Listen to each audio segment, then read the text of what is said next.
Today we are starting with final fate of endosperm, and on this basis seeds are of two types, endospermic and non-endospermic seed. Endospermic seeds are also known as albuminous seeds. In this type of seeds, endosperm is present and it is a permanent tissue. Example: castor, coconut, wheat, etc.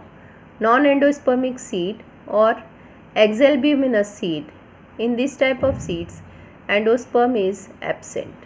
As you can see, presence of endosperm, endospermic seed, absence of endosperm, non-endospermic seed. Development of endosperm. Endosperm develops in three different ways: nuclear, cellular and halobial. Nuclear. This is the most common type of endosperm development. Here endosperm nucleus gives rise to a number of free nuclei which remain in the peripheral layer, and a large central vacuole appear in the embryo sac. Finally, cell wall formation takes place from the periphery of embryo sac towards the center and leading to the formation of cellular endosperm. Cellular. Division of primary endosperm nucleus is immediately followed by wall formation, so that endosperm is cellular from beginning. Halobial. In this case, endosperm development is intermediate between the nuclear and cellular type. A partition wall develops between two nuclei, result in first division of the endosperm. A large number of free nuclei now develop in the upper chamber, while the lower nucleus forms a few of them or may not divide. As you can see, this is the nuclear type. Number 2, this is the cellular type, and this is halobial type. More nuclei, that condition halobial type. Seed formation. As a result of a stimulus from fertilization, a number of changes takes place and seed is formed. Ovule increases in size, integument dries up, the outer one becomes hard and forms seed coat or testa, and inner one forms the tegmen. During development, the nucellus is used up and totally disappears, but in certain cases it forms food storing thin layer known as perisperm. The endosperm may persist or may be used up by the embryo seed formation. Scare is usually visible on one side of outer seed coat known as hilum.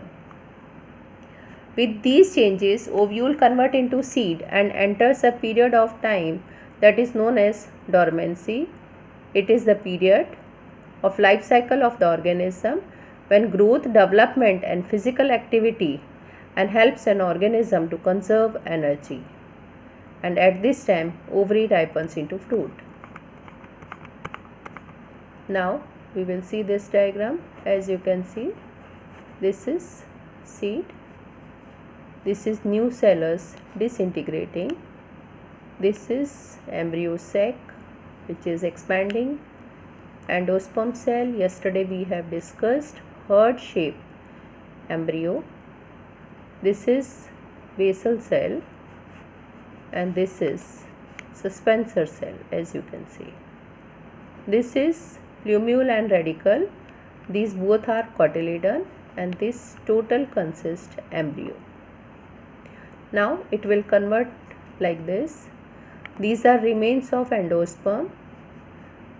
These are cotyledons, plumule, radicle. They all form embryo.